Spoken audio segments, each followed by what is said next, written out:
Hey, happy Saturday, everyone. Hope you're doing great. What I want to talk about today is really, I guess I want to ask a question and then spend some time talking about it. Do you believe that God's voice is always a still small voice or a small quiet voice or however you might say that?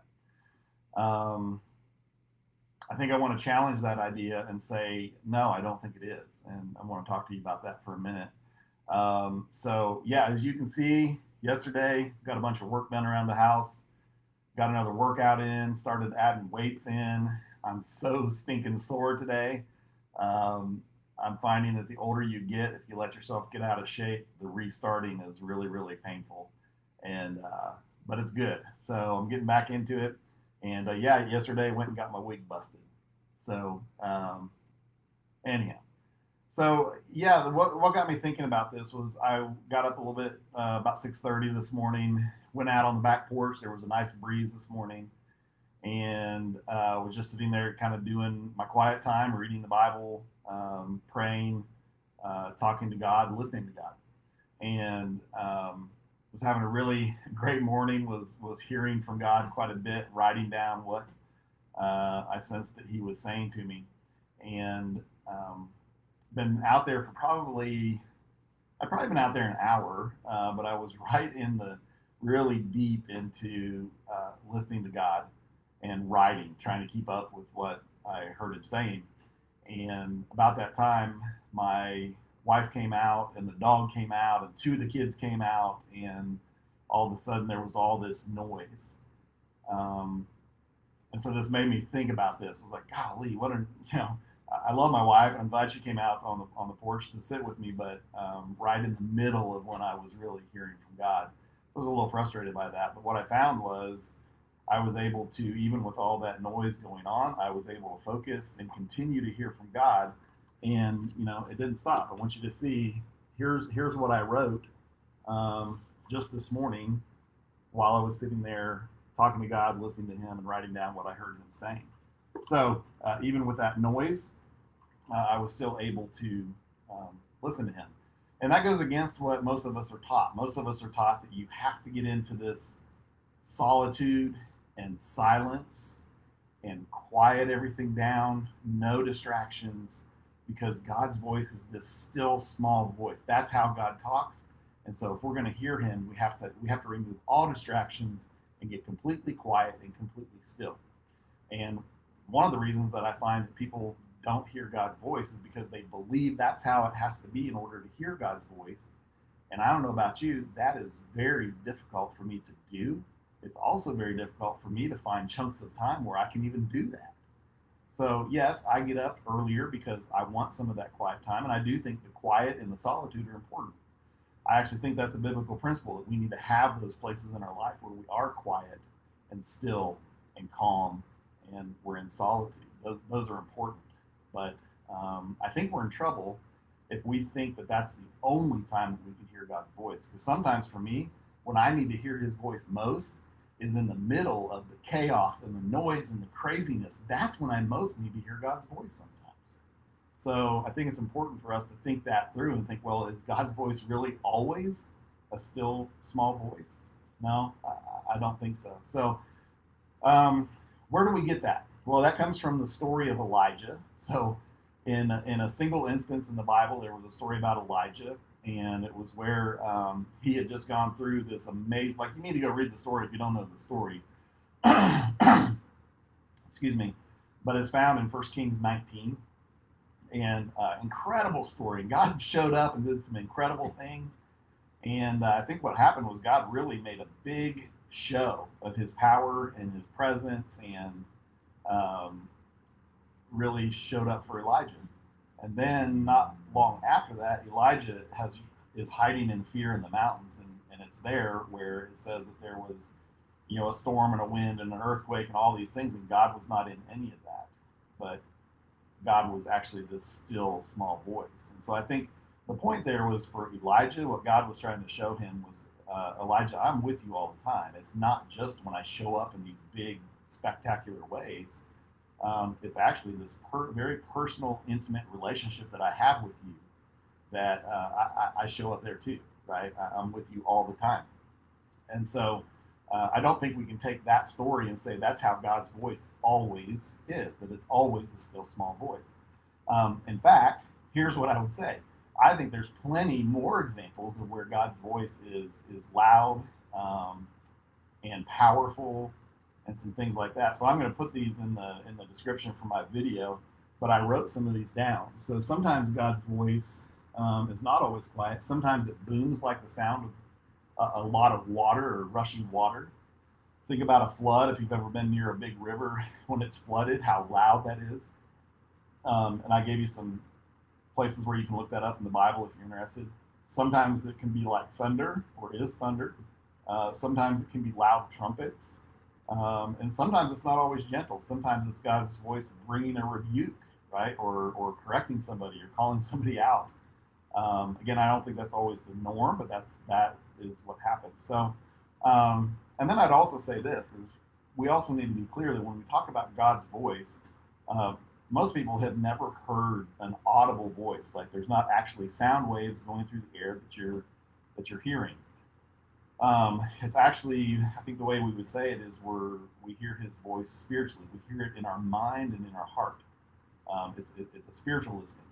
And so I think we need to understand that too. What are we talking about when we talk about hearing God's voice? And I wrote this down. God's voice is not always even a voice or a sound. Sometimes it's an impression, a nudge, a prompting.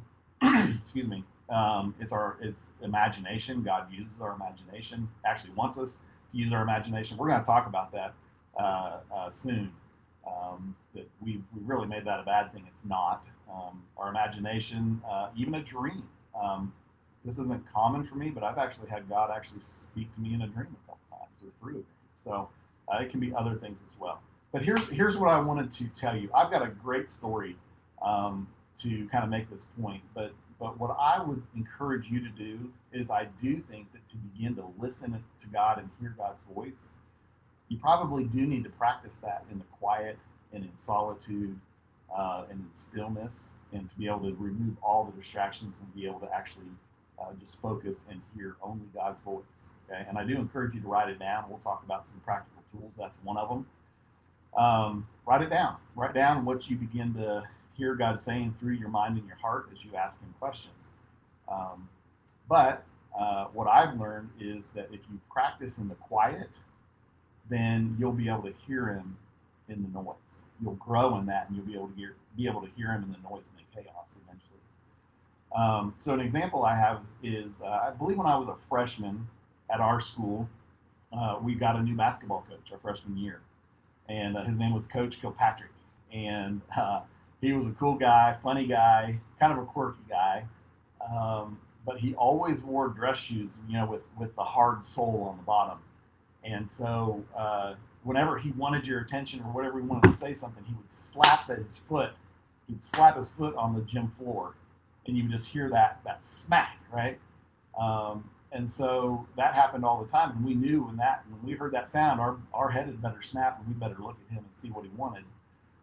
And so that was in practice with nobody else in the gym except our team and coach.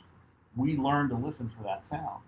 So we had a great basketball team, and we had huge crowds show up, standing room only crowds, to our basketball games many times. And what was funny was in a gym where your ears would be ringing after the game because it had been so loud, in the midst of all of that noise and chaos, when we heard that smack on the floor, every player's head would snap and turn to our coach.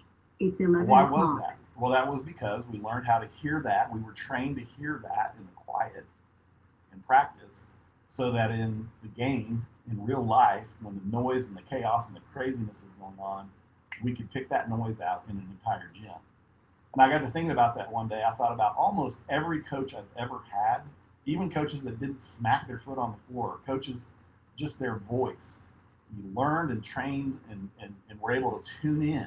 You knew specifically what that voice sounded like, so that in the middle of this noisy gym or this noisy crowd, that same voice, without even yelling sometimes, could just say something, and you could turn. You knew immediately that it was Coach's voice, and you would turn and listen to it. Well, that's how I think it is with God's voice. I think we learn how to hear his voice. We learn how to tune into him in the quiet, in the still, in the solitude, so that then in real life, when we're out there during our day, during our work day, or while we're parenting, or whatever it is that we're doing, in the midst of that chaos and noise, we can hear that voice above everything else. So that's my hope for you, is that you would learn how to tune in, how to hear, how to identify his voice in quiet, so that you can hear him in the noise and chaos. So that's my encouragement for you today. I want you to do that. And so here's what I would encourage you to do. Start carving out some time where you can get up before the rest of your family gets up and spend a little time listening to God, writing down what he says. Sometimes that's just through scripture. As you're reading the Bible and he illuminates or makes scripture come alive, and you begin to ask him what that means, and you can begin to write that down. Other times it's just a question about something that's going on in your life. A couple days ago, I encouraged you to um, uh, ask him what it is that he says about you and what name he calls you. I encourage you to do that in the quiet and just listen to what he says. But here's the thing: you um, a lot of times we don't hear his voice, or we're not able to hear his voice, or we don't want to. Hey, Michelle, good morning. Sometimes we don't even think about listening to God's voice because we think we're in control. We think it all depends on us. And so we have to hustle, right? We've got to grind. We've got to get after it. And so we're in this constant internal turmoil because we think that it all depends on us. And we throw a prayer to God, and we tell him we think he's in control, but we really don't. We forget that he's got these nonstop, continuous thoughts about us that are awesome, that are encouraging. He thinks much more highly of you than you think of yourself typically.